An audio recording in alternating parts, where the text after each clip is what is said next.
Kita lanjut ke tumbukan. Kata tumbukan ini seringkali kita dengar atau sudah tidak asing lagi bagi kita. Contoh peristiwa ini yaitu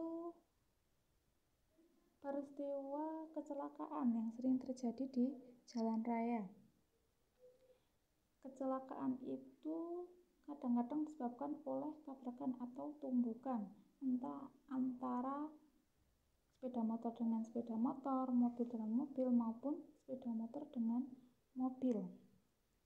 Pembahasan yang pertama yaitu tentang hukum kekekalan momentum dalam tumbukan, di mana di hukum ini berlaku I sama dengan 0, maka P awal sama dengan P akhir.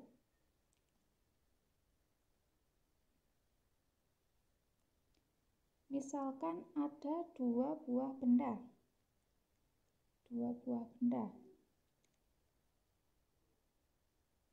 Ini mempunyai kecepatan, ini juga mempunyai kecepatan. Ini benda A, benda B. Berarti ini VA, ini VB. Ini peristiwa sebelum tumbukan.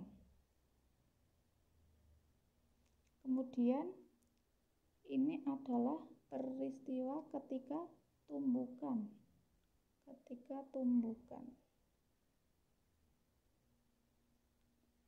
tumbukan akan timbul FAB atau gaya. Kemudian setelah tumbukan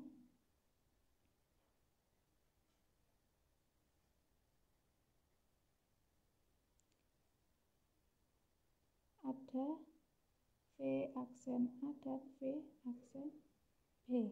Ini setelah tumbukan.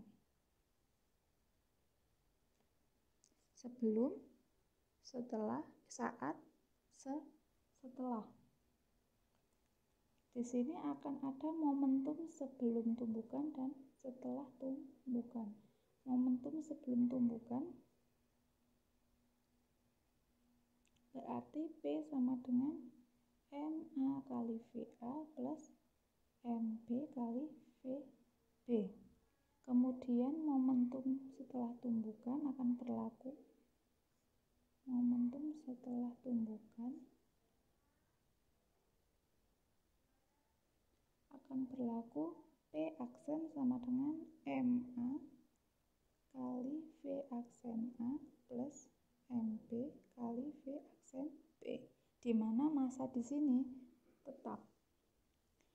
Berarti ini P-nya sebelum, momentum sebelum, V-nya ini sebelum, VA-nya sebelum tumbukan, VB-nya juga sebelum. Kemudian yang ada tanda aksen di atasnya berarti itu menandakan setelah tumbukan.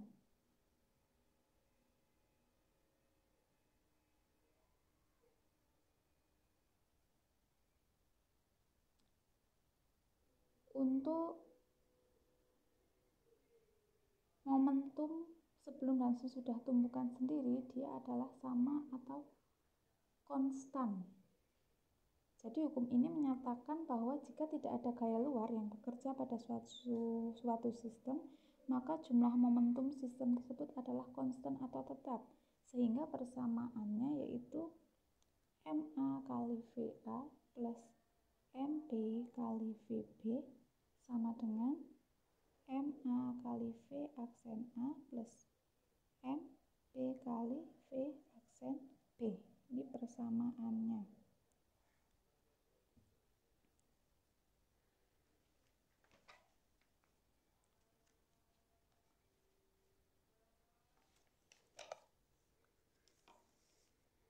Selanjutnya kita ke jenis tumbukan. Ada 3 jenis tumbukan. Ada tumbukan lenting sempurna. Tumbukan itu ada 3. Yang pertama, tumbukan lenting sempurna. Tumbukan lenting sempurna.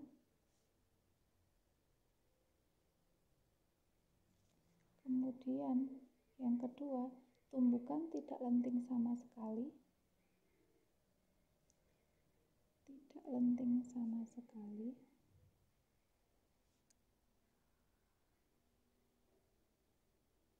Dan yang terakhir, tumbukan lenting sebagian.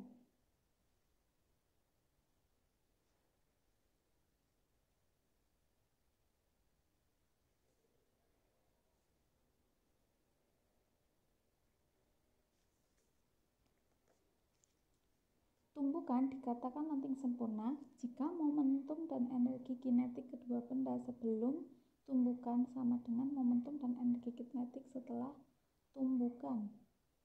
Jadi di sini berlaku hukum kekekalan momentum dan hukum kekekalan energi kinetik.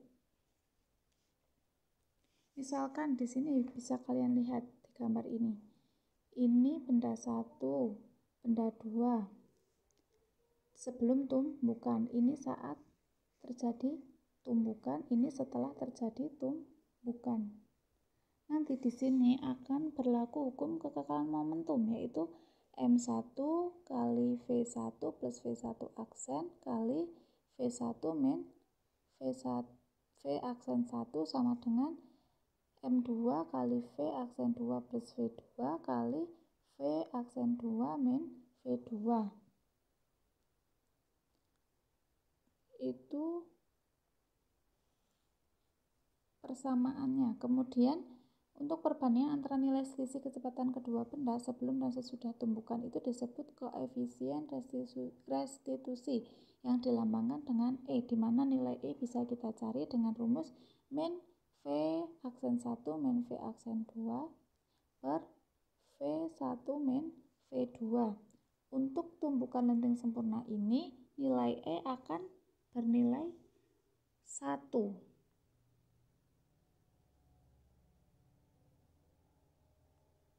Contoh dari tumbukan lenting sempurna yaitu pada peristiwa tumbukan pada bola. Dia menunjukkan tumbukan lenting sempurna. Kemudian yang kedua itu tumbukan tidak lenting sama sekali. Itu terjadi apabila dua benda yang bertumbukan bersatu atau saling menempel setelah tumbukan. Di sini hanya berlaku hukum kekekalan momentum, itu pun hanya berlaku pada waktu yang sangat singkat ketika kedua benda bertumbukan. Nih misalkan ini kan sebelum tumbukan, kemudian setelah tumbukan dia bendanya menyatu, sehingga nanti untuk masanya kita jumlahkan M1 plus M2, sedangkan untuk V aksen 1 sama dengan V aksen 2 sama dengan V. Sehingga misalkan kita menggunakan rumus kekekalan momentum, nanti akan menjadi seperti ini. Karena kan dia menempel sempurna, berarti nanti V2-nya kan berarti 0 karena dia hanya diam, dia tidak mempunyai kecepatan. Berarti M1 kali V1 plus M1 kali 0 sama dengan M1 plus M2, karena tadi kan dia bersatu, berarti dijumlahkan. Karena tadi F1 aksen sama dengan F2 aksen sama dengan V aksen, berarti di sini kita tuliskan V aksen, sehingga persamaannya menjadi M1 kali V1 sama dengan M1 plus M2 kali V aksen. Untuk koefisien restitusinya bisa kita rumuskan E sama dengan min V1 aksen min V2 aksen per V1 min V2 sama dengan 0. Jadi apabila tumbukan terjadi tidak lenting sama sekali, maka nilai koefisien restitusinya yaitu sama dengan 0. Kita lanjut ke yang ketiga, yaitu tumbukan lenting sebagian.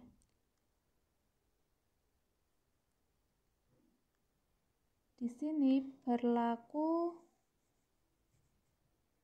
hukum kekekalan momentum dengan anggapan bahwa tidak ada gaya luar yang bekerja pada benda-benda yang bertumbukan. Akan tetapi hukum kekekalan energi tidak berlaku pada tumbukan lenting sebagian karena ada perubahan energi kinetik saat tumbukan. Jadi di sini sifat tumbukan lenting sebagian ini adalah di antara lenting sempurna dan tumbukan lenting tidak lenting sama sekali, sehingga besar koefisien restitusinya juga di tengah-tengah, yaitu di antara 0 sampai 1. Bisa kita lihat di sini di gambar ini kan benda 1 mempunyai V1, ini benda 2 dia mempunyai ada H1, ada H2, di sini ada V1 aksen, ada V1. Nanti akan berlaku persamaan gerak jatuh bebas. Energi potensial awal plus energi kinetik awal sama dengan energi potensial akhir plus energi kinetik akhir, di mana pada yang awal itu hanya berlaku energi potensial, dia tidak mempunyai energi kinetik awalnya 0. Sedangkan yang kedua, yang pada peristiwa akhir, hanya berlaku energi kinetiknya, energi potensialnya 0, sehingga diperoleh persamaan V sama dengan akar 2 GH. Sedangkan untuk kecepatan bola sebelum dan sesudah menumbuk lantai, persamaannya V1 sama dengan min akar 2 GH1 dan V1 aksennya akar 2 GH aksen. Tanda negatifnya ini menandakan arah bola ke bawah dan tanda positif menandakan arah bola ke atas. Untuk koefisien restitusi besarnya bisa diperoleh dari persamaan E sama dengan min V aksen 1 per V1. Kita masukkan rumus F1 sama F aksen satunya, nanti diperoleh persamaan akar H1 aksen per H1. Cukup sekian untuk materi ini. Untuk tugasnya nanti Ibu kirim di grup. Terima kasih.